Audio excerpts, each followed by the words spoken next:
All right. Good afternoon, everybody. I heard you had quite a day already.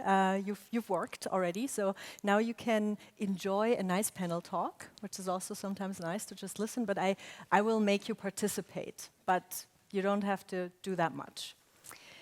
We want to talk about future skills, and especially in Europe. And if I asked you, do you know any inspiring Europeans who contributed to, Europe or transformation or improvement through their skills? You could probably name a few. I will give you a few examples. If you're still struggling, we started way in the past. Galileo Galilei and Nicolaus Copernicus, their discoveries were rooted probably in curiosity and critical thinking skills. We had Ada Lovelace, who was maybe the first person with computer programming skills and a motivation for lifelong learning. Emmeline Pankhurst and Florence Nightingale created social change through convincing people and through their perseverance. Marie Sklodowska-Curie and Emmy Noether were role models in scientific rigor and resilience. George Orwell knew how to tell intriguing stories, and despite his very dystopian perspectives, he was actually an advocate for European unity. Václav Havel led an impactful societal transformation and showcased tremendous diplomatic skills. And many more followed in their footsteps, of course, and all these skills certainly are extremely relevant today and will be relevant in the future. So the question is, what makes a future skill actually a future skill?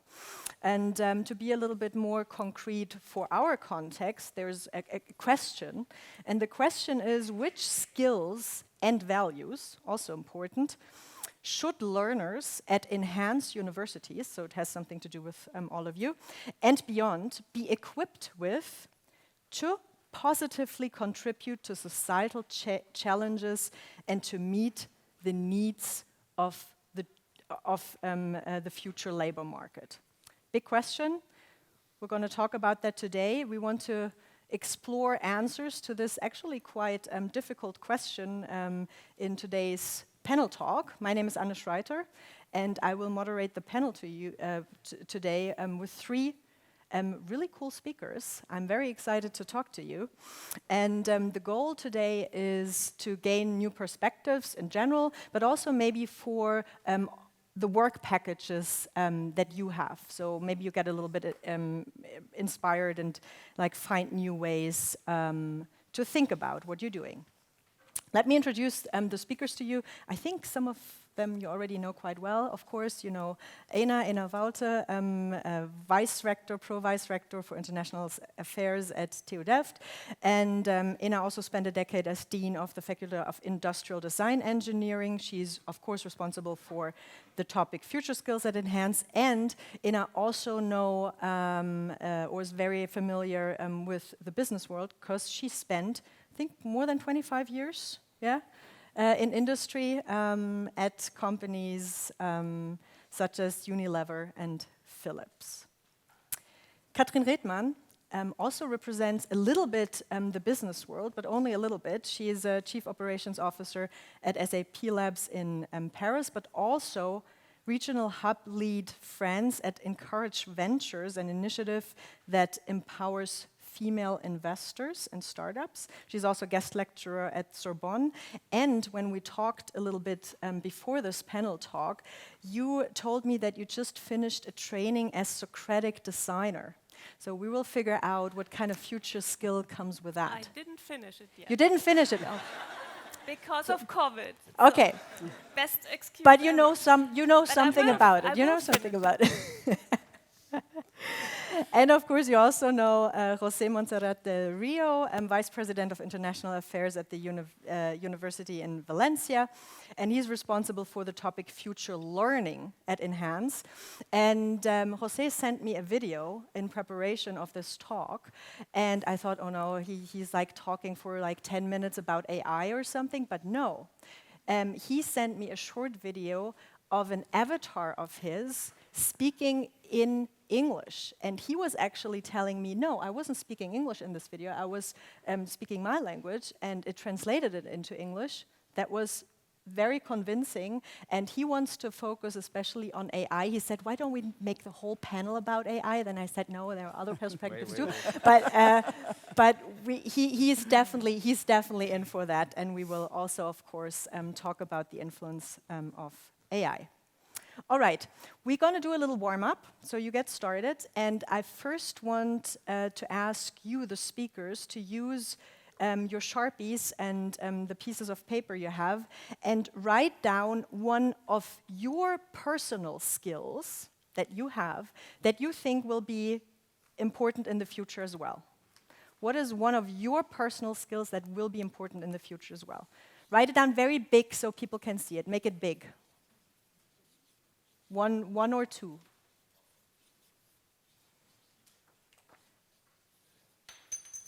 They had time to prepare, so. I knew the question. You can also think about that. Let's see, it's actually not that easy. Okay, we just wait for Anna to finish. Perfect, okay. And now, please turn around your sheets of paper so everyone can see them. Yeah? So what do we have here? Connect points of views, asking questions, agility and curiosity, and digital literacy. Okay, perfect. Maybe you want to say one short thing about why you think that is important. Digital literacy, why is that important? Well, this is the future skills that we are facing in the future. And of course, now we have the revolution of AI. I wanted to talk about AI only, so let me start with this. And it's true. I mean, in September 1998, we have the revolution of Google. I mean, it should be a moment in time in which academia changed the model of university from the university of printer, that is the origin of our university, of the academia model, but we did not do nothing. But in November 2022, with the appearance of ChatGPT, and all this is crazy, and this is really a revolution for the society and for the way of knowledge exchange. Yeah. Katrin, what about you? Yeah, agility, I think that goes also with resilience. If I'm agile, I can adapt quickly to my environment. So to say I'm not in stress, I go with the flow, and that's a little bit my philosophy, how I proceed, and how I manage all the challenges and all the different projects I'm in, and all the different people I'm meeting. So it's a lot of how you listen to other people and how you can adopt or can you add to the ideas of the other people. And the other thing is curiosity for me. So it's, like you said, asking questions, but also listening, so learning, advancing by sharing knowledge. Just like Galileo Galilei. Same thing, perfect. Inna, what about you? Connecting points of view and asking questions. Yeah, I think they're connected, actually. One of the most important things I found in my life is that you need to try and put yourself in the shoes of somebody else, people you're talking to, etc. And by really understanding what drives them, you will be able to find solutions and find commonalities and connect these people. So yeah, try and understand where they come from and why they come from that point of view. Then that allows you to bring them together. Mm-hmm. Very interesting also the whole range of digital literacy, but also being empathetic and people skills. It's actually quite interesting. Okay, now what we're going to do, I'm going to ask them another question, but I'm also going to ask you a question. And we prepared something, so you might know Mentimeter, same as Slido. Please take out your phones, scan the QR code, or go directly to menti.com and type in the code. And when you see that, and you've done that, or just give you another second to do that. It's nice that you already like it. That's great. You can ask questions later. That's for later. But yeah, they like it. That's good. That's good. All right. Okay. And the question is, what do you think are the most important future skills?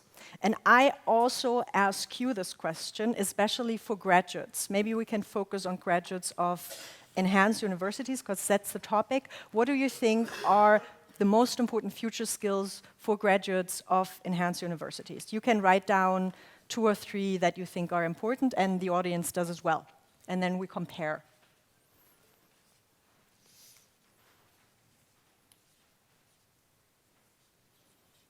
Katrin is already looking, I can see that. Yeah, yeah. You're already done writing? Perfect? No. No? Okay, good.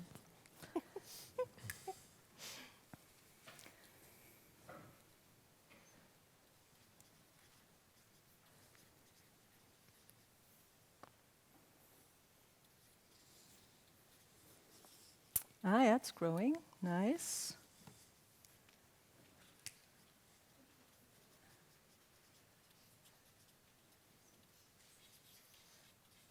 You can also see if you like one of these skills and want to strengthen them, you can also type them in again, and then they get a little bigger.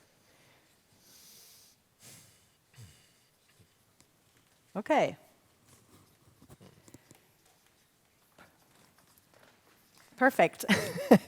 Yeah, you can see it too, but we want to start with you, the panelists, what you wrote down. Maybe you can again hold up your sheets. Now Perfect. I made small. Collaboration, I see that here as well. Business acumen, that's interesting. Do you see business acumen on the slide? Not really, huh? Not sure? And social and cultural skills. What do you mean by social and cultural skills? Well, social is how to get along with people, and culture is navigating, for instance, all the different cultures we have in the room and understanding their background. Yeah. Okay. What are your skill sets? Teamwork also, collaboration. Yeah, collaboration. Then design thinking. As a design thinking, as a method, or as a way of thinking? As an intrinsic way of being. Okay. All right. Okay. Then sustainability thinking and entrepreneurship.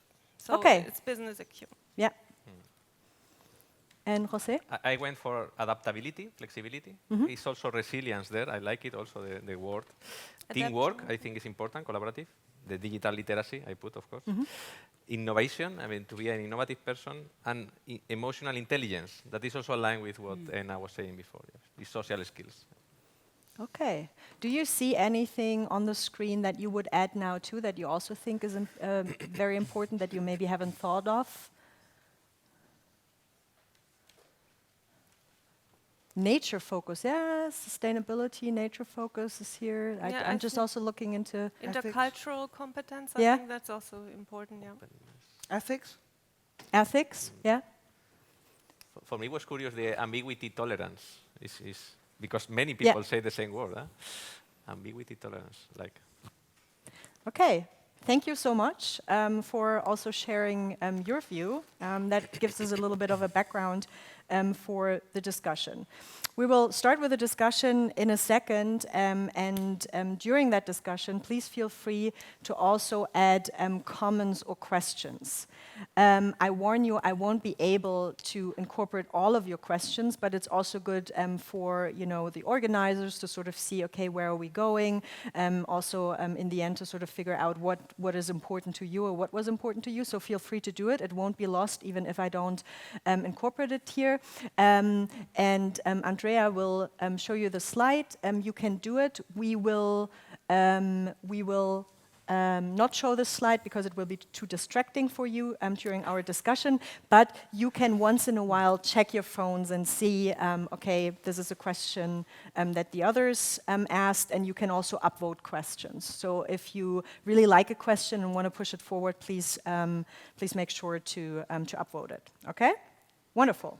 So let's start, and we start with not an easy question, but when we talk about future skills, we obviously talk about the future, right? And we have a certain idea of the future. So when we talk about enabling students, graduates to deal with the future, what kind of future are we envisioning, especially in Europe? Because, we need to prepare them for something, so we need to have like some sort of guiding principles here. So what do you think is important, or what kind of future are you thinking of when you say, I want to prepare students for the future? Ena. Well, one of the things for me, for sure, is that it is not clear, actually, what the future will look like. But what we always will need is collaboration skills. And whether that is actually in your close environment, in your university, or whether it's in your country, or whether it's in Europe, or maybe also in global settings, I think that is very important.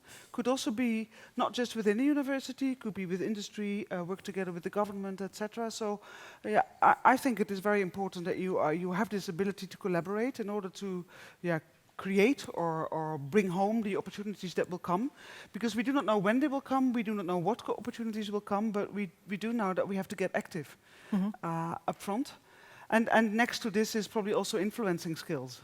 So, okay, we have 10 people in the room and they have 10 different opinions, and how can we actually come to a common denominator, yes or not? So that is maybe debating skills, maybe moderating skills are also very important, I think. So also dealing with uncertainty in a way, right? If the future's uncertain, to sort of, Obviously. Obviously, I was yeah. already in a modus of sort of trying, okay, we have this uncertainty, how can I sort of create more certainty? Yeah. Yeah. Katrin, is your view of the future more dystopian or utopian? Always positive. I'm optimist. So you know the film Oblivion? It's like they test living on a planet, but a huge planet that is only feasible for people who are rich enough or who have the best relations. And on Earth, everyone who had been left behind is very starving, is diseased, and it's really not good to be on Earth. So I think what we need is really not to leave people behind. That's not at all my philosophy, but to find these islands or these places where we can experience how to live. I think we should now start to have sandboxes, like the mission for Mars was planned.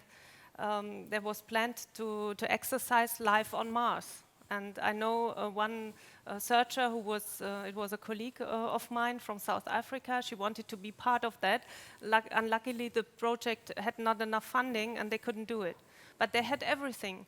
They had already tests in the desert, in the Arctic. They tried to deal with the temperatures, with everything to train for the conditions on Mars. And they really wanted to give their life and to know, and I will probably not come back on Earth, but I want to experience how we can live. Which is actually for the humanity. Which is actually quite interesting, because they basically came to a blank space, right? It was like a blank sheet, whereas we are already sort of in a structure with, like for me, people living there. Structures are made to disrupt. So. Okay, that's a good statement. Perhaps we don't have any choice. So. Yeah. Jose, what about you? I am not so optimistic like you. I have been in the last months several times in Asia, and I swear to you, you think yourself that Europe has the security granted, and has the well-being granted, and has the richness granted, but I'm pretty sure it's not granted now, because the world is pushing for it. I mean, we have a small amount of resources to share, and there is a big chunk of the world that wants these resources also for their well-being. I mean, it's totally fair, this request. But Asia now is over us in all conditions, apart from in democracy, in freedom, and this kind of stuff. So this is still the core of Europe, and we have to resist on this. But the rest, we will have to fight for it. So I think the resilience that we talked before, the adaptability to be able to reply fast, to innovate, is something that we have to keep in our heart, and we have to be ready for this, because we don't have the level of life that we are experiencing today for granted. So we have to be still on the forefront of innovation to maintain this level. It's actually interesting what you're saying, because one of the questions here in the chat is also that a person was kind of surprised that social justice or keeping up social justice wasn't part of the future skills, but I think that goes into the direction, right? Ina, you wanted to add something? I have the feeling that sort of, in the end, what binds the two together is actually the ability to imagination. And that could be imagination for maybe developments that you do not like so much, but would like to get prepared for, as well as the things that are not imagined yet. So the future will change our world. So, and that imagination, I think, is a very great thing to have, a great skill to have. Now, what I would also be interested in, we were talking about, skills, but we're also talking about values like social justice, democracy, all these kind of things. And we're using them a little bit interchangeably here. Would you say, as in future learning, that's your part that you're responsible for, can you basically translate values like we want to have a democratic society, we want to have a society that is socially just and so on. Are there skills that correspond with it, or is it more how can we basically teach values? We have to teach values because, as I said before, nothing is for granted. Not freedom of speech is granted now in Europe. I mean, and we have societies that are pushing in directions that we are surprised of. So we have to go for it. As I was saying before, I was in China some weeks ago, and wherever you go in the roads, there are cameras blinking and taking pictures of you everywhere. Wherever you go to a meeting, there is someone of the party sitting in the table. Wherever you and you feel the pressure, and there is no freedom there. Of course, there is no innovation there, because when you don't have freedom, when you don't have freedom of speech, capacity of democracy, when you don't feel yourself that you can do whatever you want, you cannot innovate. And they know they cannot innovate. So they are waiting for someone to innovate and then copy and continue, right? And be good in the manufacturing of it, because innovation is not granted there. So values and skills are really tight. And we should defend our values because they are not granted. Not even democracy is granted if we don't fight for it. So it's something that this message has to be strongly pushed in the academia because the risk is around. I mean, this is why I say that I am not positive, because I see the risk coming in different fronts, health fronts, wars that are in the borders of Europe, pressure of hunger in some continents. I mean, all this is really, really shocking, and we should keep our values first, because the rest will come along with these values. These values is an ecosystem, is a soup in which you can develop the rest of skills that we were discussing before. So, Anna, would you say the responsibility of a technical university, whose responsibility it also is to teach technical knowledge and technical skills, is at the same time to teach certain values with it and certain soft skills? So is that, because that was actually a question, is that intertwined, and how can you realize that, or how do you already basically put that into action at your university? Absolutely. I think without European values, nothing goes. So we have to teach our students, and for some disciplines, it's a little bit more difficult maybe than for other disciplines, but we have to teach them. And how do you do this? I think very often what you can do is do courses in a transdisciplinary setting, which means multidisciplinary in the university, and then together with society to learn them that sort of whatever they think, and 1 and 1 is 2, and maybe in real life, it's not always the case that people say 1 and 1 is 2. So you have to confront them in their courses, in probably group work, project work, with the fact that the life out there is often different from what you do in your calculations, and confront them with it, and then you get to know how to deal with it. But the values, I think, are absolutely key because they are our strength. At the same time, when you look outside of Europe, our weakness. So we need to imagine what can come from the outside and then find ways to protect them, which is not so easy because it's also our weakness. So I do not know the answer, but we need to have a lot of discussions on it to see how to defend the great good that we currently have. Is it also something that companies are looking for, or they're just saying, we want to have people who just are good programmers, who have certain skills, maybe they're good team players, because we know that. Maybe Katrin, you can answer this question. So in what way do companies expect graduates to come equipped with all these future skills? And is it realistic? Or what's basically the expectation of companies in general? I think it's more to bring fresh mind, fresh digital mindset in the companies, even in tech companies. Tech is evolving so quickly, so we love to collaborate with young people, of course. And on the other hand, it's also to, how to know, if they know themselves and their strengths, I think they can adapt to the structure that they will find in a company. So how can they find, it's the same as for Asia, so how can young people find the space that they need to innovate and to bring in their thoughts and their knowledge that they have acquired from university or from their internships or from anything they did in research. So I think it's from both sides. Companies need to give them space. So we are also having PhD students regularly and really working together with them. It's not we leave them alone in a dark room and they need to bring out a brilliant idea. We really want to collaborate with them. And I think that's the main point. If both sides give themselves space, it can connect, and it should connect. And I think it's so important that we mix culture, we mix the community of generations and collaborate together. Mm-hmm. Is it also true for universities, or what will be the role of a university in the future in order to also teach these skills? Because you can't really learn all that stuff by sitting in a classroom, looking at someone talking, just as we do it. You learn some stuff too.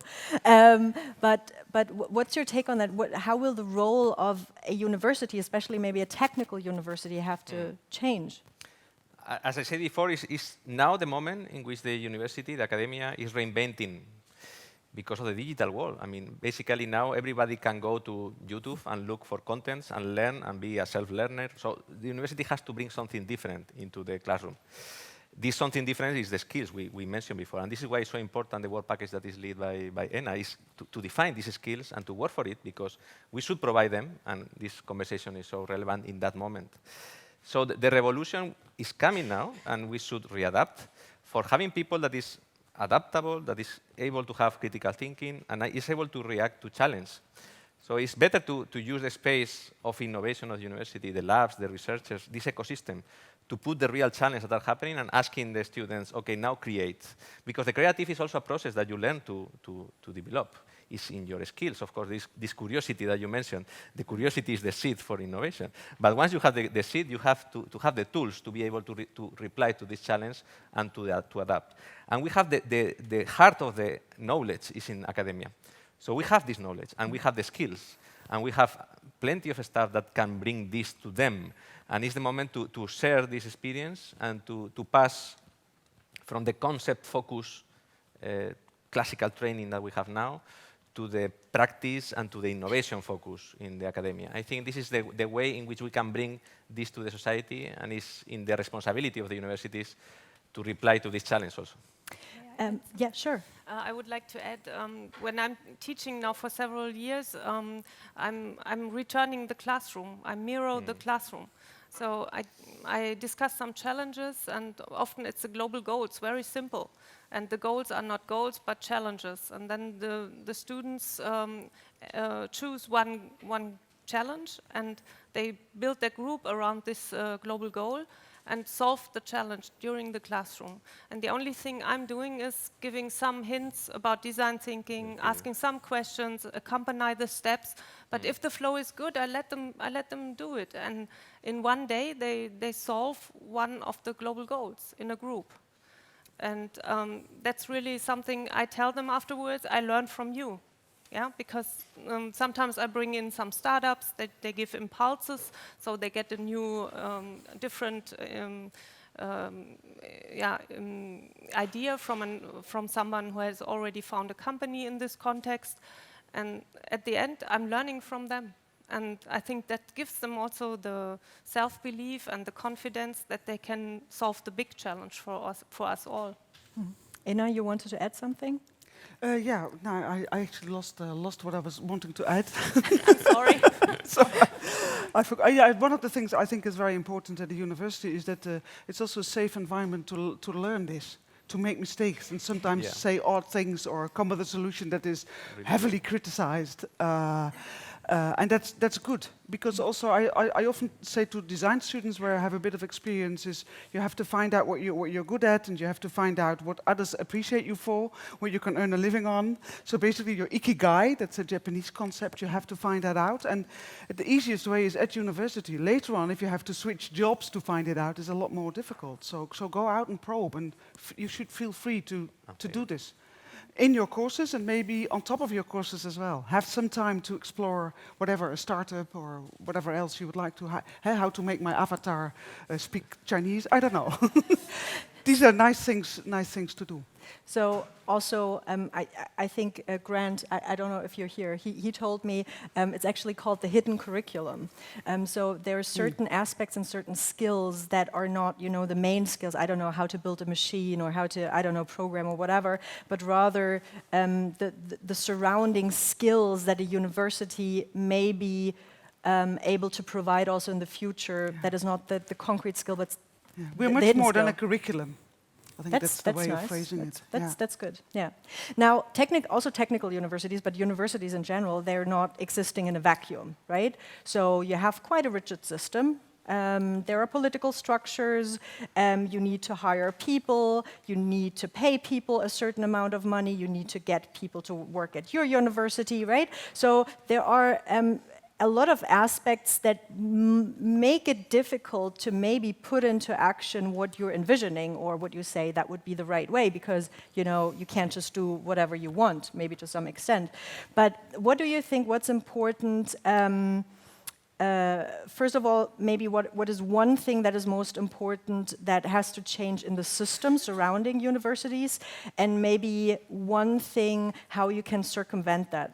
Like, what is maybe one trick where you say, well, this is kind of tricky, but we do it like that in order to be a little bit more straightforward?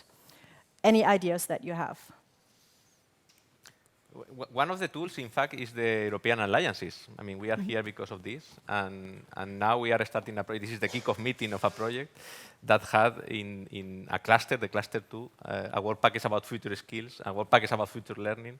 We have a sandbox to play, to find what we need in the future, how is going to be the learners of the 2030. All these things is a good tool. I have to say that in this moment, the European Commission get a good idea to allow us to have some budget for this purpose, right? But it's true that the bureaucracy and the processes and all these kind of things that the functioners we like is really killing the system, as you say. I mean, we have so many paperwork and so few flexibility to say to the people, do whatever you want, this is your ecosystem, right? The concept of the Bauhaus of the architecture of the 50s in Germany, right? Let's come here and create, and there is nothing in the curricula. It's only creative people, and let's make buildings. This concept of opening a little bit the box is something that we like the rules, and we have a syllabus and credits, and this is not possible. So you have to break a little bit these concepts and give trust more, maybe the university, the academia, that they are going to make it well, and let them do well. And so maybe they are the kind of things, the rules I will say to the politicians if they are listening to me to do, just to trust the academia and to let them just experience different things. And maybe in addition to this, it could also be very good to give the youngsters more space. So when you look at the university, what has happened after the Second World War, and now the world is changing, but in the time in between, we have worked according to a certain way, which is okay, but things are changing. And the young people are very open to try new things, etc. So also give them more space. Give them the trust that they can explore, that they can experiment. And I think in a whole curriculum, you cannot afford to make big mistakes, but in a course, I think you can try out things.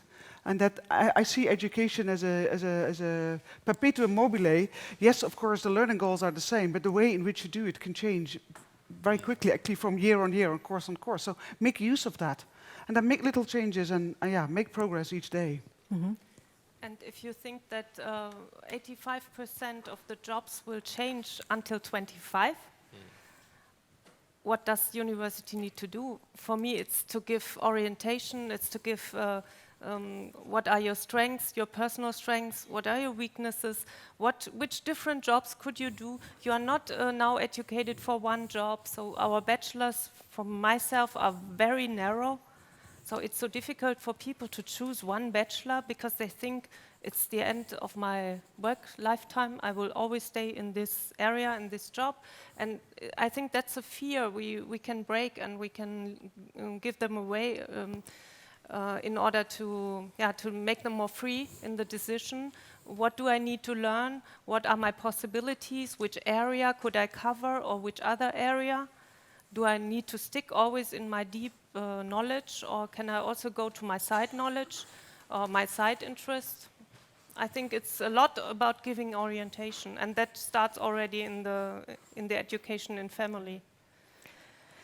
And actually, that's a good point, because if you today want to prepare students and graduates for the future, you also need to make sure that their teachers, their professors, are able to do that, right?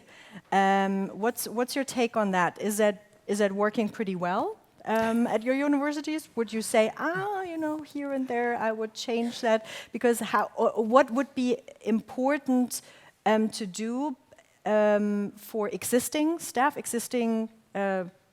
professors, lecturers, whatever, but also thinking about like future professors and so on. What are Well, I think there is a challenge, what I've learned. So very often when you're a scientist, you have really a lot of deep knowledge, and you don't build that overnight. So you need 5 to 10 years to really obtain that deep knowledge.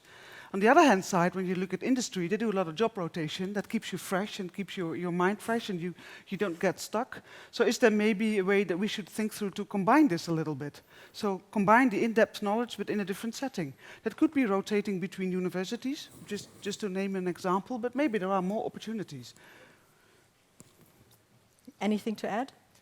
I always say that everybody wants change, but no one wants to change himself or herself, right? And it's true. I mean, if you ask any professor and they say, yes, the university has to change. And you will change your syllabus? No, this is not because it's perfect, right? So this is the problem. And in fact, we were discussing yesterday in the dinner with Stefano about this, how Polyme is trying to put the tools to make the people to focus on teaching and to change their programs and the courses and so on. And there are tools that you can apply for. I mean, it's also the leadership of the university that had to dedicate some time not to solve the daily problems, but also to plan and to say, okay, we have a new generation of people, we have a future that is super fast and rushing, and we have to adapt our people to this new scenario. So we have to have new teachers, or at least our teachers, they have to upskill to this scenario. So which are the tools we can use for that? And incentives, rewards, and this is the way we should follow. There's also a good habit in governance, actually, that sort of every 4 years, depending on the period, people change. Your president goes up for re-elections, your rector does. Same thing could count for courses. So every 4 years, a new person responsible for the course. And things like this. And then you also, do you change things? Yes, you do change things, but you don't force anything, because you can announce this up front, as of now. Every 4 years, we at least have one change, and sometimes it comes earlier. And then it takes a while, but you get people's minds ready for this regular change, because it's not that big a change, but without obstructing anyone. A question that pops up a bit and that we also prepared is the question of generally how to foster more diversity, right?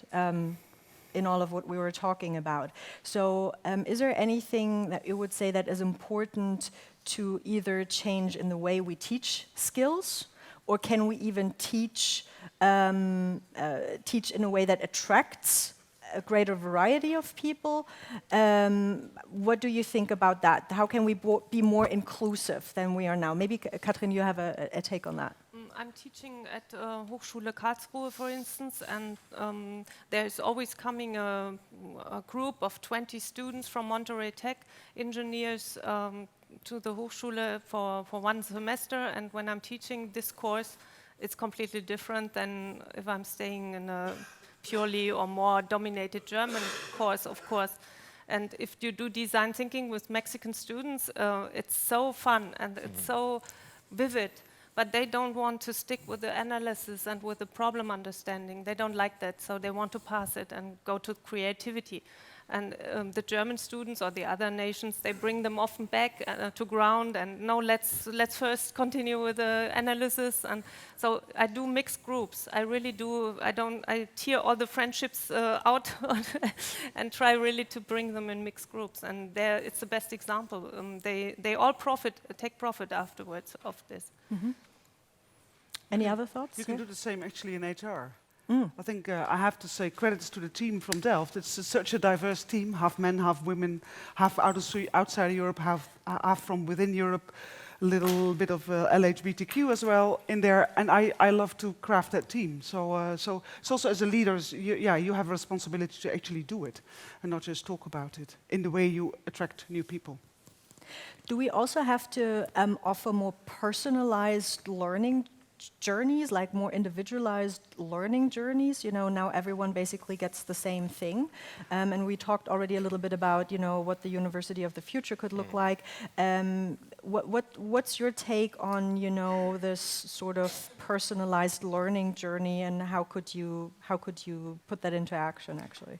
This is a super great question, and this is one of the questions we are going to answer in the cluster 2 of Enhanced Plus, so I made publicity of our network. Very good. Because actually the personalization of the curricula is super important. Every individual is different. Every racial source is different. I mean, people more creative, people more analytic. Even men and women, we are different. So there are some skills that we have to foster. And if you are able to understand, and we have plenty of artificial intelligence tools to understand what someone is good at, just watching what you made in the first year or even in the undergraduate process, you can adapt to the people to the things in which they are more skillful. So you can have people more motivated, more successful, more creative, because this is the way in which they have to be taught.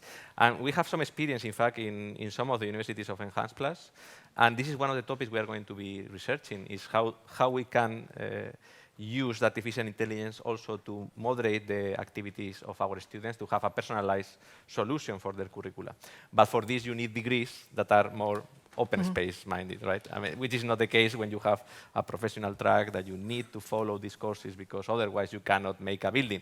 And which is true. I mean, you need to learn certain things to make a building. But we need some flexibility also, some trust in the system and in the students to be able to go for this personalized curricula. Yeah, can you give maybe one very concrete examples how AI can be used to create a better learning experience or a more individualized learning experience? Maybe you have a concrete example. We have something in our university at Politécnica de Valencia. We have a kind of a Netflix of our mock courses. So it's an API that you go and you see the courses and you check one. And the first one you take is your choice, right? Why you choose this, I don't know, maybe it was a mistake, but it was your first choice. So the system starts analyzing your profile. And you say, everybody that has taken this one, the next step has been between these three. So they present you these three because they are the more common. And then once the branch is getting more deep and you are navigating into the tree, your skills are known by the system. They know that you like creativity, they know that you like this kind of subject, so they can give you things that we know that you will like. So into this group of 600 subjects, this is the one that you will enjoy the most. And this, we have made some experiences that is working well. The question is that we have to extend to different countries, to different way of thinking and this kind of thing. But this is something that we will try to research into Enhanced Plus. Yeah, that's actually interesting because, you know, you also need to compare, or I don't know if you need to, but right now there seems to be a need to be able to compare degrees, to know, okay, this person knows that, so I know I can expect a certain thing from that person. If it's very individualized, that's a little bit trickier, and maybe also there are actually different needs in maybe different countries, in different, I don't know, other realms of professional life. What is your take on that, on the comparability? Well, maybe an example from the other way around that I came across, which I found fascinating, is in our masters, usually people come from everywhere, so they come in with slightly different levels, but they have to go through the same exam. And they then do something which they call homologation. Basically, they create a sort of a game, and then you can have several levels in the game. But in the sort of the first 3 weeks of a 10-week course or so, they try and bring everybody to level 3 at least, and then you can continue. Then after level 3, some can maybe get level 10, and others are okay on a level 6.5, which is fine, to still achieve the exam. So yeah. If you look at gaming and the levels they use there, there's so much that we can do in order to bring everybody along, as well as make those people that are able to excel. That's interesting. I like that gaming perspective. That's a little new. I can add also an example to this. It's dealing with children up to 12 years old. So really for the small ones also, it's called Circuit Mess. It's a startup who created different toolboxes that children can compose. And really with connecting the dots and everything. So also the electronic, and they learn really a lot about how does something function in technology. And I think that's really something we need to consider, that you start early, so that we don't start at university. Because if children are already awakened, I would say, for technology and interested, I think it's easier for you also to build on this and teach. Now you're also working and coming from different countries, and Enhance has universities also in different countries. Do you see the need that you also keep differences or leave differences as differences, because it's good that there are differences within the different countries and the different universities? And do you think graduates from Valencia and from Delft do actually need slightly different skills or not? Wow, there's so many skills that the world needs that I hope we're not all the same. And we do have different skills, to be honest. So yes, of course, we have a different country where we come from, so it is different. But even the students from Delft or from Valencia, well, you will have a very large mix of abilities, and we need that. So the diversity is not just, it's in the teams as well. So we need that diversity to come from different perspectives. The only thing that is essential in this is that they respect each other and they ask the questions in order to get the understanding. Have the future skills. Yeah. José. But it's true, if you put this picture of the skills on the image and you go country by country, you will realize that there are some countries that are super good in some skills and there are others in which they are not so good in good skills. So there are some of them that I think they are transversal and we need all of them to have them. For instance, the teamwork. If you come to Spain, we are not good in teamwork. You put 3 Spanish and then actually they become in 3 groups because they are, right? But if you go to China, I said before, they are super good in teamwork. I mean, there are things that you should really But they'll polish. have one team. Exactly, one thing. That's the opposite corner, right? So, for instance, I would say that if you go to Spain, and I put my own place, I would go for teamwork. This is the thing that we should really make an effort just to have a more collaborative space, that the people is getting used really to have these communication skills that we are a little bit down the average, and these kind of things. And if you go to, I don't know, Germany, because we are here, maybe you need to be more flexible, and adaptability is not the best quality of German. So, I mean, we can polish some of these issues. I want to say something that it came to my mind when you were talking about that we need different things, different skills. And here I put the example always of my kids. I am a father of 4 kids. I have 2 girls and 2 boys. And in the morning, my 2 boys, they eat a lot. And then when I am in the car, they say to me, I'm hungry. But you just eat. I'm hungry. And then you ask, but what do you want to eat? And they say, I don't know. I'm hungry, but I don't know what they want. So I realized when they are super kids that the men, we are always hungry, always we want more, and we don't know what we want. This is a skill of men, and basically this is a man. Right? But we are the one making the software. I mean, 95% of the people making software are men, and they don't know what they want, and they want always more. So this is super risky. I mean, I said to you before, digital literacy is super important. Put your hands only in men making ChatGPT. It's really dangerous.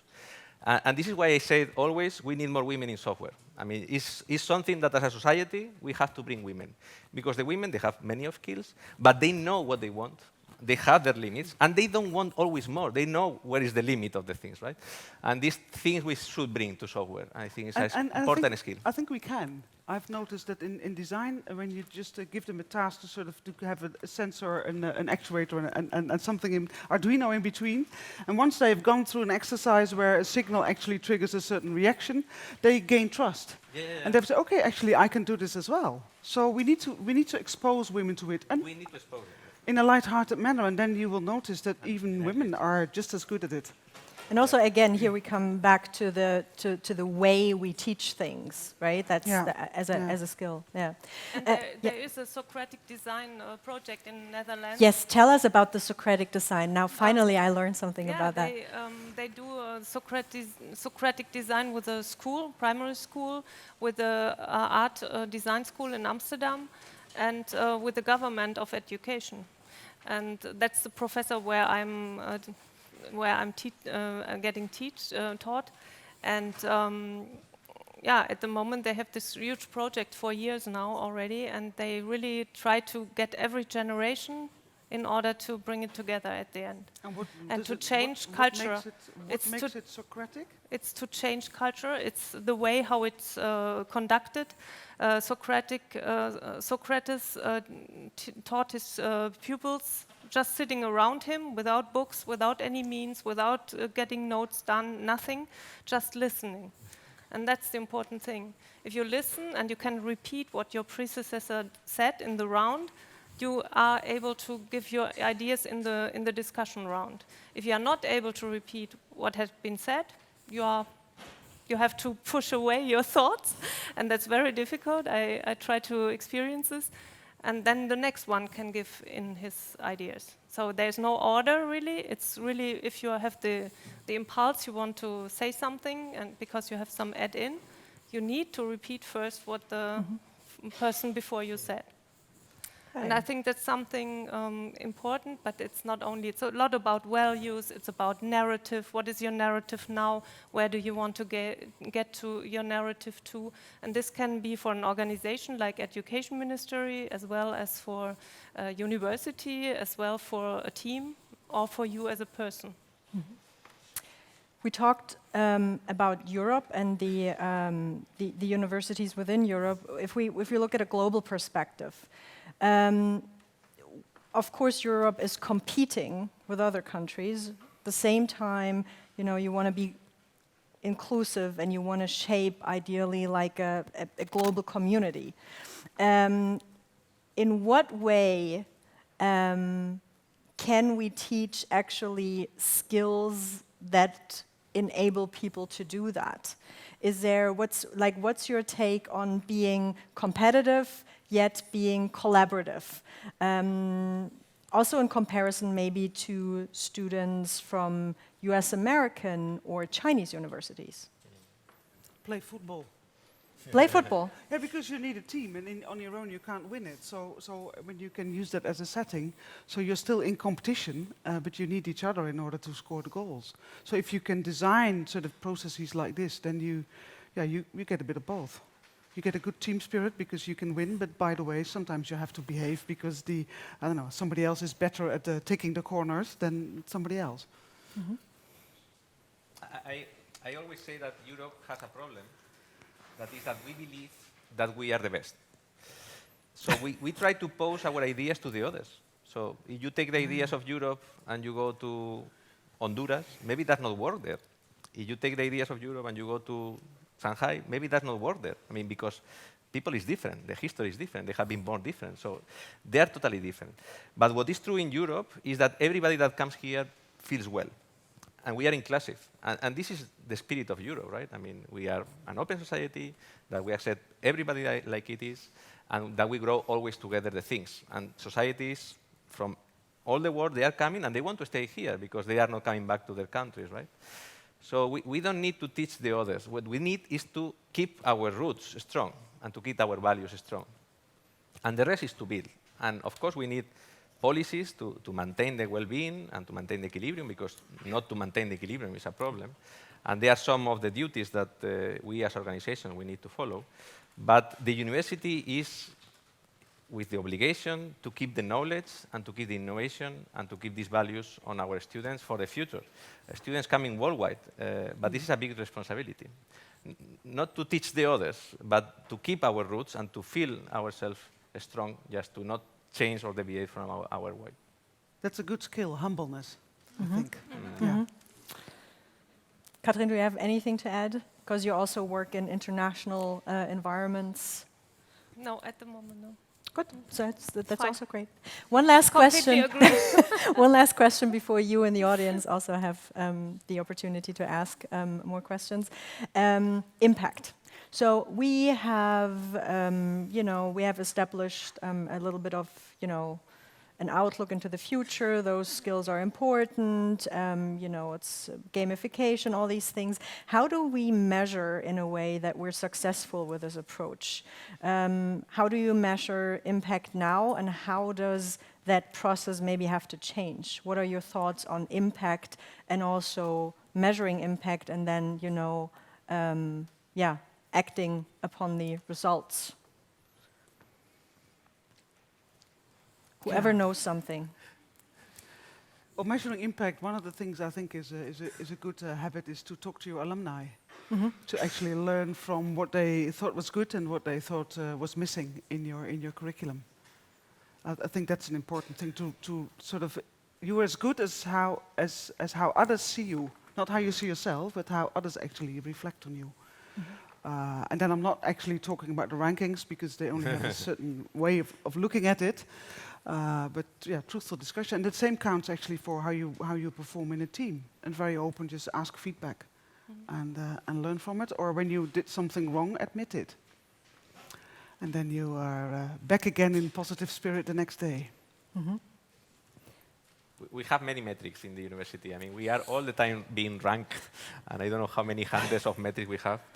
And we try to measure them, but it's true that the most important thing is what the others are seeing of you. And in fact, this is what Anna said. I mean, we have to listen to alumni, to the employers, to the society in general. What is your opinion of our result? That is our students. I mean, this is our result.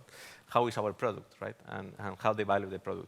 The fact is that the technological universities that we are here in Enhance, we are doing super well because our ratio of employability, they are super high. They are in almost all the cases over 90%. So we put our product, which is the student, in the market, and it's working well. But we should continue measuring. And then you're measuring the employability. You wouldn't Yes. measure like the values, right? Like, Oh, you could. or would that be something that you would also consider, or that you would think is important? Like, how do I measure if my alumni also fight for social justice or support democracy? Well, one of the things I notice when we are trying to hire people is that they love the collaboration in the university, they love the work-life balance, and they love the diversity. That's what they play back to us. So it is very important. So it all starts at the bottom. You have to build this and craft this, which is a long-term path to be inclusive. And also, I think, as I said, if you are not socially sort of responsible or not reacting to what society needs, in the end, politicians will just take away your money. So it is a must-do. And I think the technical universities have not paid maybe enough attention to it. But I think we're all gearing up to do more of it because we do realize we have to. Is there any other measurement that you use or that you find helpful?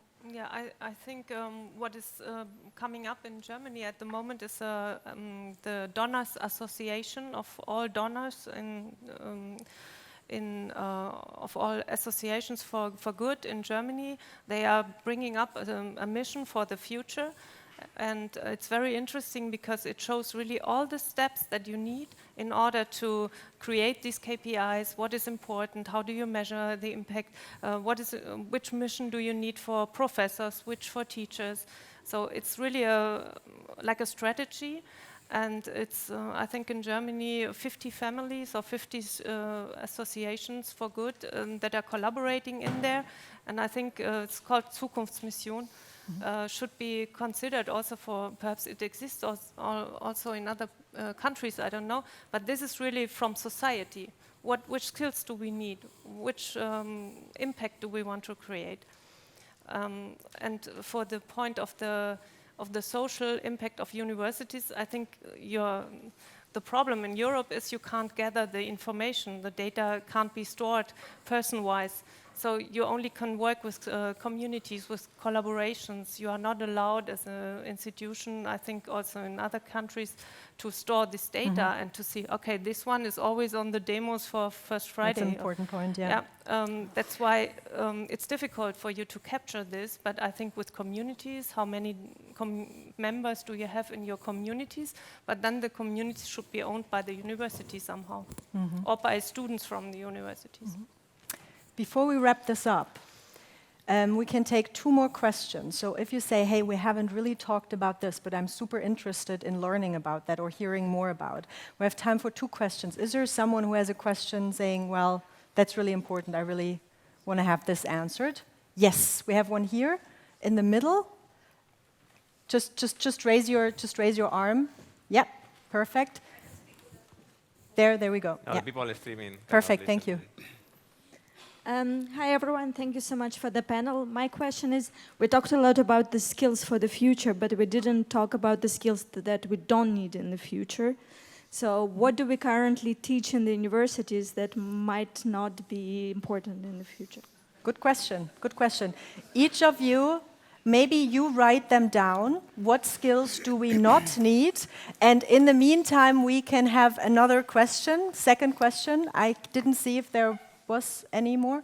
There was one more, yeah. You get the second question. Thank you so much. I have this question to Professor Jose because he's specialized in AI learning. So my question is, nowadays during technology, like machine learning and AI technology is really thriving. So in the future, I believe it's gonna take a lot of part of our study and learning because it helps us easier to learning and also easier to study. But what is the role? Like, do we need really, like, I don't really know the relationship, but should we keep our like independence mind, or we should rely on AI learning and machine learning? Yeah. Okay, we start with this question and then we go to the answers of your question. Jose. Okay. Now, when I am in the class, everybody's with the computer and everybody's with the ChatGPT and with Sora and everybody's checking it online. And I have always the press coming and asking the university, I am the one of communication in the university, are you worried about ChatGPT? Do you want to put some fences in the forest? Are you worried about the works they are delivering into the class? Because, of course, they are all made by ChatGPT. This is the end of the correction and the fair correction of the things. And they say, no, simply now the problems are much more difficult. I mean, you have better tools, you can go further, so now I have to adapt for this. So this is basically the meaning. AI is coming to make us more efficient, and we should use it in all the planes to make the things more difficult, and to reach further. And of course, as was saying, Catherine, 85% of the professions we know today will change. And we know also that in our lifetime, we will change our job 4 times, because the things are really rushing so fast. So we should be able to use these tools the soonest, but we should be able to know that it will be someone behind trying to manipulate us with this information, because you can also cheat ChatGPT. This is the real critical point, the critical thinking. You should allow the students to use it, but then think by themselves. Because if I make enough web pages saying that the inventor of penicillin was Donald Trump, and I put 1,000 pages saying that, in a moment you will ask ChatGPT who invented penicillin and will say Donald Trump. You know, I mean, this could happen because it's a machine, it's not really thinking. So this critical thinking is something that we should work at our level, and we should not One last give point, the back. Jose, and then we have to cut. Sorry, you I off. finished. You're finished. Okay, very good. Then I ask you to please hold up what skills we don't need. Context. So, Enas. Well, some math skills. We have in Delft, we have these discussions that in sort of in electronics and in AI, do I need to do the, what do you call it, sort of the dynamics? Do I actually need to learn all that or not? So, and also because quite a few systems do it for you, do you then need to know it all in depth? Some do, but not all students. Whereas we still come from the era where we all need to go for the basic math. Okay, some math skills. Katrin, your answer? We didn't copy from each other. we really didn't. I did copy. Learn by heart. There we go. Memory is death. Learn by heart. Take everything for granted, and memory. Is it memory? Memory is death. Learn by heart is useless now. I mean. Okay. So far, the answers. Thank you very much. And we're going to wrap this up. And you have one last task. You have to think about a call for action that you would like to make. You can make this call for action either to the enhanced community, to industry, to someone you find should get a call for action. So you can think about that and write that call for action down, please. And you have the task to please write down what you will remember from the discussion. What will you remember? Anything that stuck to you? You can also say, hey, I wish we would have talked about that too. So maybe, next time we can go into those details. But what will you remember from the discussion?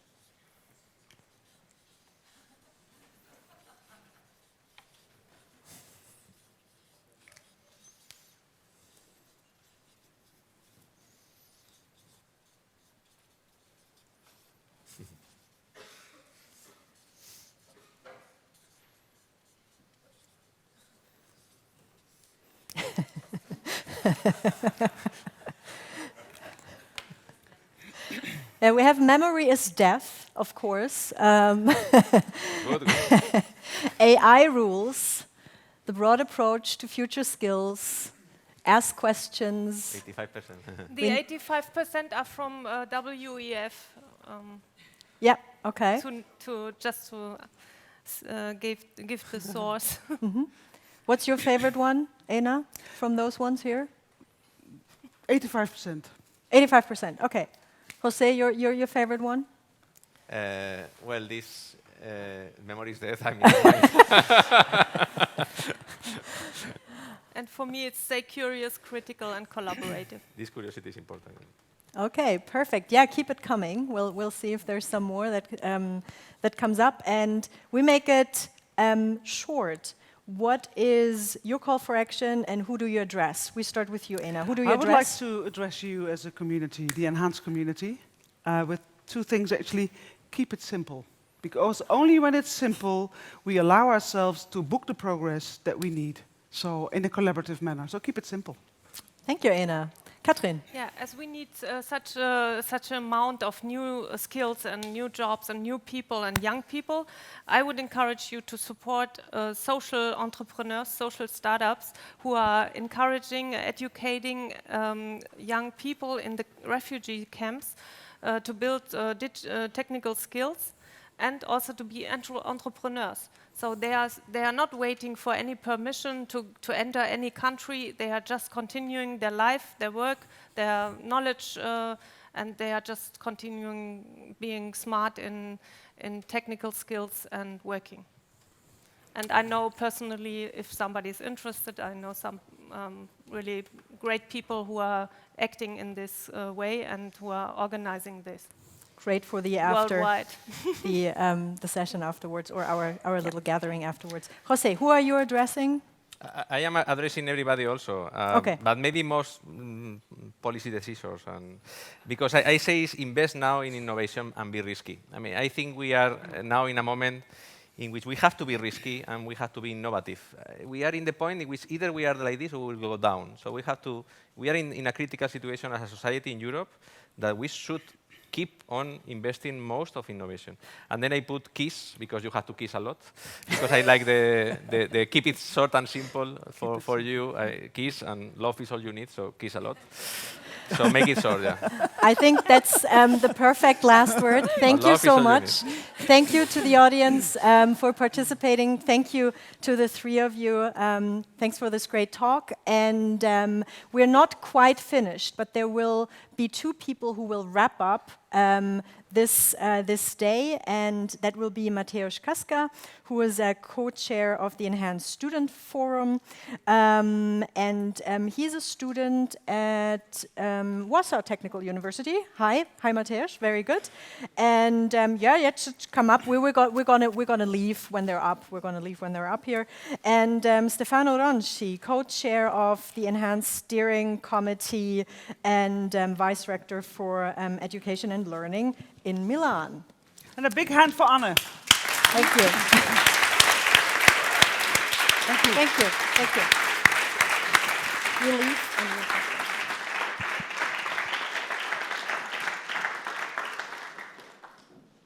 Okay, so hi everyone. As I've already been introduced, my name is Mateusz Kaska. I'm a student of Warsaw University of Technology, and also I'm a co-chair of the Enhanced Student Forum.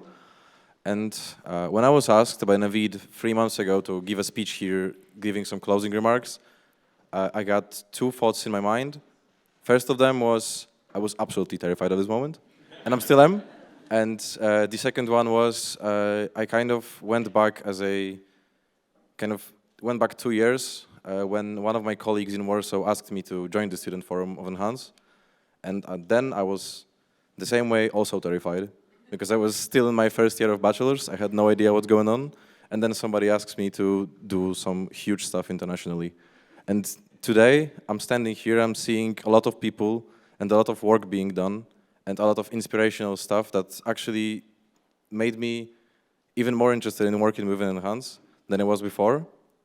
And as Jose already mentioned, the fact that I was actually scared made it even better for me, because we actually need to take risks, we need to do scary stuff, and we cannot be scared of the future and innovation. And the things I would like to see next time I'm in a situation like this, when I hopefully gonna be invited to a meeting like this, would like to see a diverse, inclusive, and a sustainable environment like this, but not only here within our work groups and our committees, but also on every university. And yeah, I think that would be it. Thank you very much. And hopefully I'm gonna see you next time.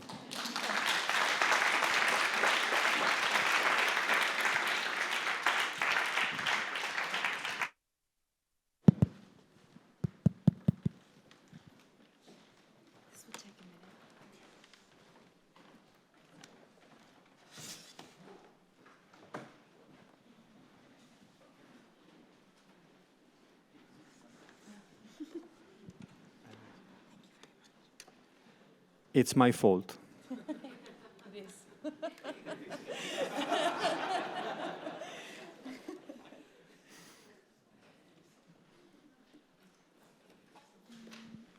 It doesn't work? It will. Go back.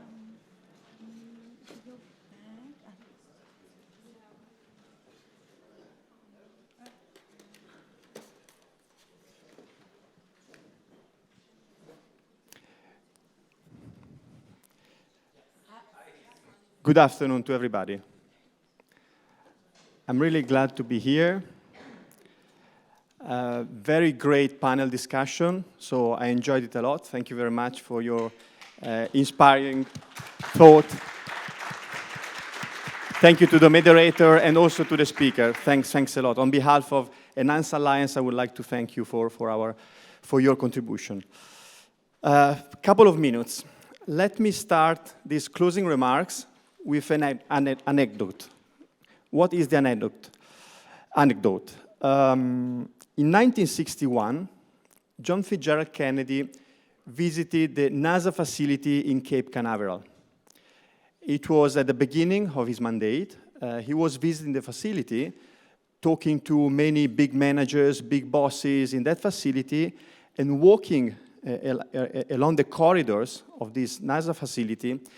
He looked at a man, a janitor, who was cleaning the floor of the corridor. And he asked to the man, "What are you doing?" The man replied, "I'm helping to put the man onto the moon." I'm helping to put the man onto the moon. Why I'm saying that?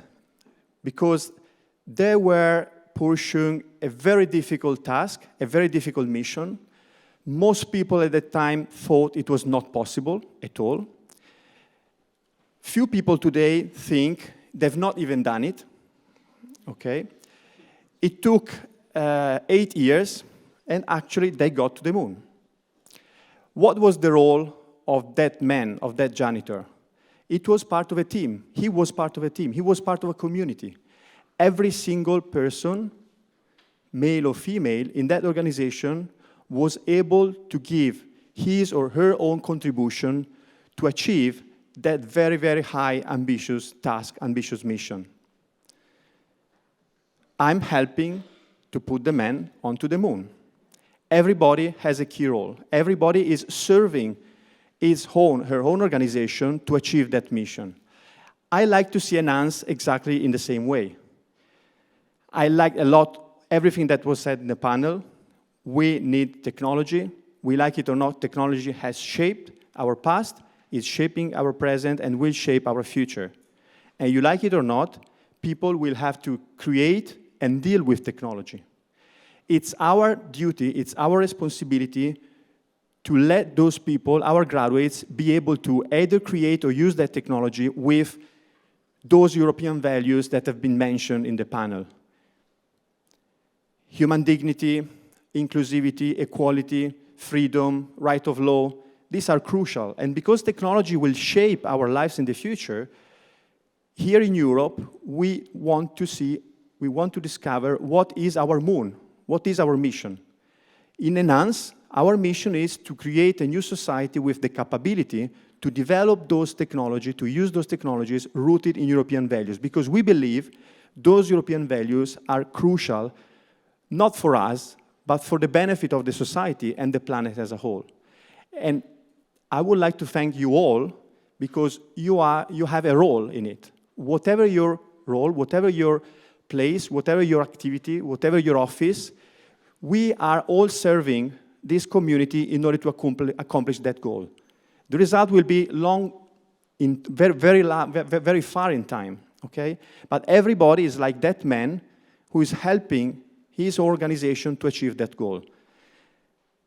They had to overcome barriers. It was not easy to have a man onto the moon a few years later. They had to bend some rules. They had to advance knowledge and technology. But the mission was there. Those of you who know me, you know I like bending rules a little bit, okay? But having clear values, I know what is the final goal. I have clear values. I do not bend those values. But somehow I'm aware of the fact that we need to break some procedures, to bend some rules in order to overcome our boundaries. We have difficulties. What we are trying to achieve, people, graduates with those European values on which technology will be developed in the past, and joint programs, joint initiatives across 10 universities, is not easy at all. We will need to break rules. We will need to overcome our barriers. We have plenty of time to do it, because we have 4 + 2 years, possibly other 7 years. So we have a lot of time. We can have fun together for the next decade. But in that decade, like they were able to send the man to the moon, we need to be able to break our education rules in order to find something completely new compared to the past. Because that's our mission. And we are all here because our role is like that man accomplishing the mission of the organization. So having said that, I would like to thank you all for being part of ENHANCE. I'm really proud of chairing the steering committee. I'm really proud that today, in those 2 days, we have kicked off the ENHANCE Plus project, the second wave of the project. Everybody here will have a role in that project. Many more people in our universities will be involved in the project as well. I think with the same mindset of bending rules to achieve the ultimate goal. Thank you very much to the members of the steering committee, who always have very fruitful discussion. I would like to thank also TU Berlin for hosting us in those days. Very great organization. We had fun. We had working sessions. It was great having more than 120 people working together. So thank you for the organization. And last but not least, I would like to thank also the operational office, who is doing a great job supporting the steering committee, the board, and all the activities. So thank you very much to all people in the operational office. I would like to ask them to come here on the stage. So please, operational office, if you want to come here. Navid, Anna Maria, Sara, Georgi, Anna, Andrea, I don't see them. Yes, okay. Thank you very much to everybody. They are a great team, working a lot.